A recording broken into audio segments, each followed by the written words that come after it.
नमस्कार, मैं संजय तेजस्वी।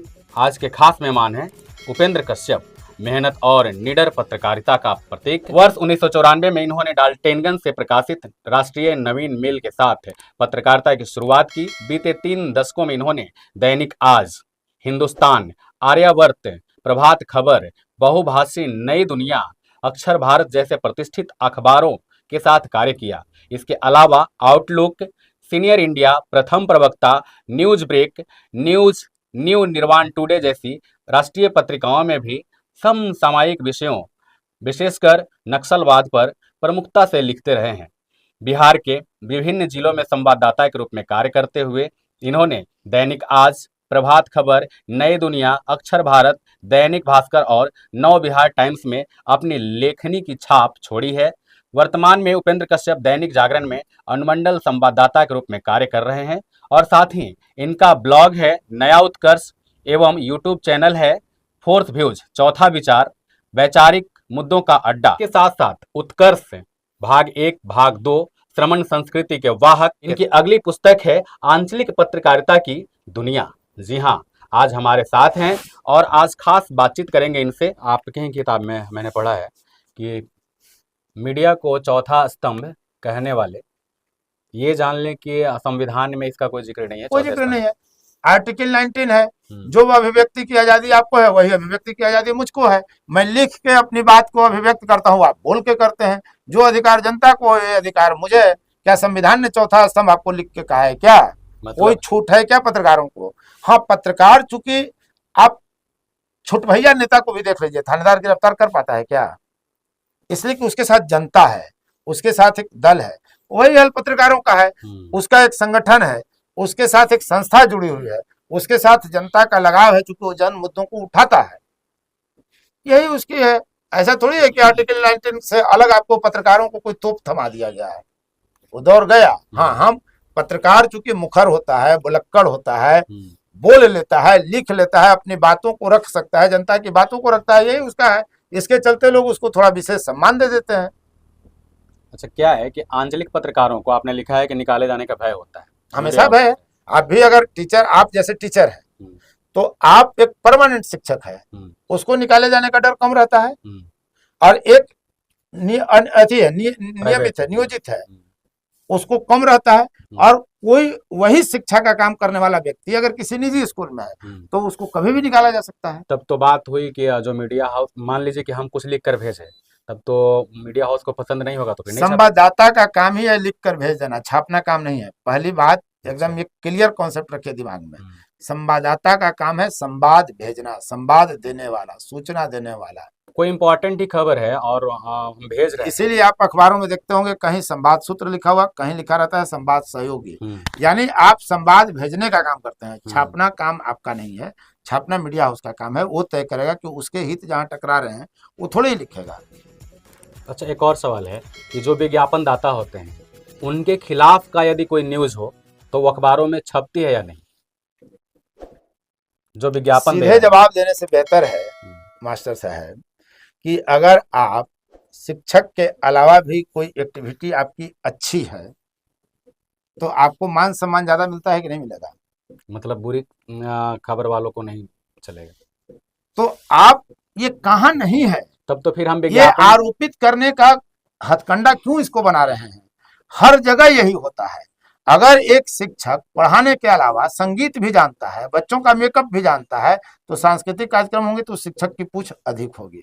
अगर एक शिक्षक कंप्यूटर ज्यादा जानता है तो जहाँ कंप्यूटर मैन की जरूरत होगी वहां उनको ज्यादा पूछ होगा। अगर आप और अधिक काबिल हैं, व्यवहार कुशल हैं, तो आपको बीओ भी जानेगा और डीओ भी जानेगा। वही चीज वहां है, जो जिससे जिसका हित सध रहा है। अगर आप बेहतर काम कर रहे हैं, पढ़ाने के अतिरिक्त भी अगर आप बेहतर हैं या बेहतर शिक्षक भी हैं, तो आपकी थोड़ी बहुत गलतियों को इग्नोर किया जाता है। वही चीज यहाँ फंडा है। जो विज्ञापन दाता है उनमें नुस्ख नहीं खोजा जाता है, लेकिन अगर प्राथमिकी होगी तो खबरें छपती हैं। प्राथमिकी खबरें छपेंगी क्यों? अगर कोई विज्ञापन दाता क्या हत्या कर देगा तो उसकी खबर अखबार नहीं छपता है? छपता है, लेकिन थोड़ी बहुत गलतियों को छुपाया जाता है। अब कहीं मारपीट हुई अनावश्यक, आप खबर लिखिए, घटना घटेगी, खबर छपेगी। घटना होगी तब तो आखिर अखबार चलेंगे कैसे? उनको विज्ञापन चाहिए। आंचलिक पत्रकारों को क्या मिलता है?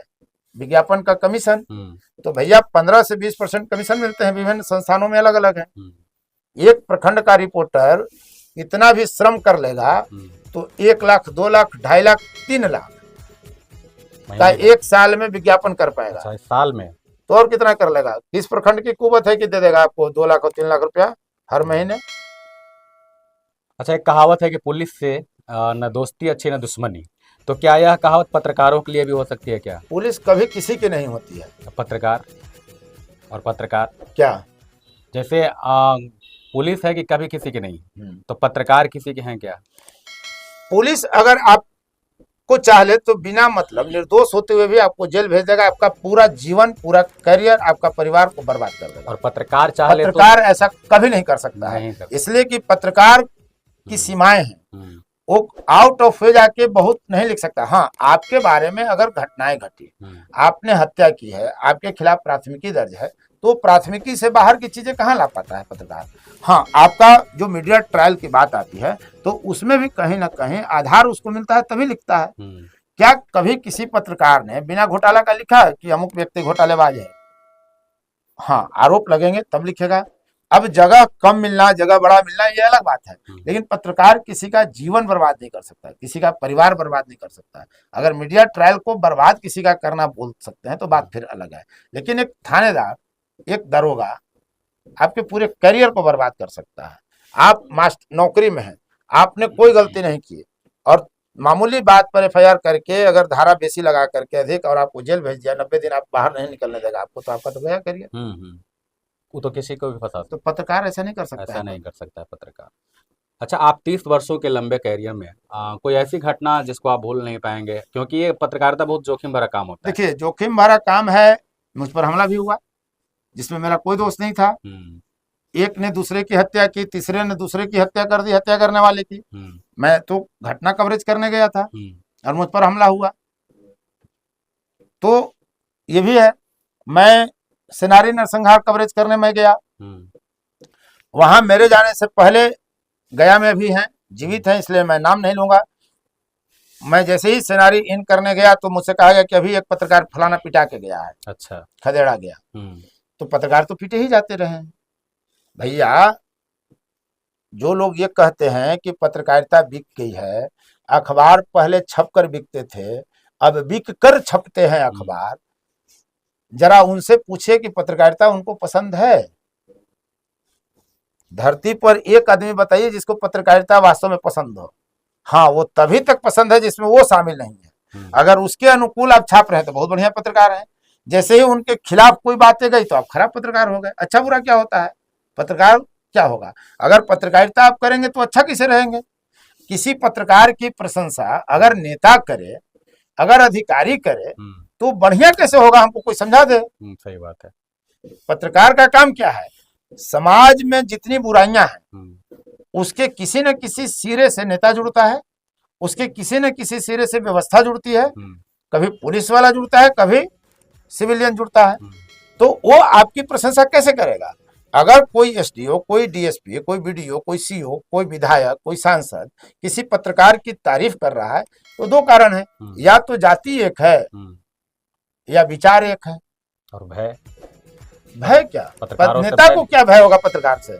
ये अब गया दौर, वो दौर गया जब पत्रकारों का जलवा होता था। मुझे घटना याद है, मैं किसी सिलसिले में पटना के एक थाने में बैठा हुआ था, तो एक दारोगा जी बात कर रहे थे अपने स्टाफ से कि अरे उस पत्रकार का मैं नाम नहीं लूँगा मैसेज चैनल वाले को, कि वो पत्रकार आता है और तुम लोग बात करते रहे तो उसको घुसने मत देना आता है। तो यानी कि वो डर रहा जलवा नहीं है। आप क्या तीसरे किसी भी व्यक्ति के पास आप बात करते हैं कि हम घूस लेंगे, वो क्या बात मना कर रहा था? यानी वैसी बात मत उसके पास बोलो जिसको छुपाई जानी चाहिए। और पत्रकार का काम क्या है? खबर वह नहीं है जो दिखाई जाए, बताई जाए, खबर वह है जो छुपाई जाए और उसको पत्रकार लाए, वही खबर है।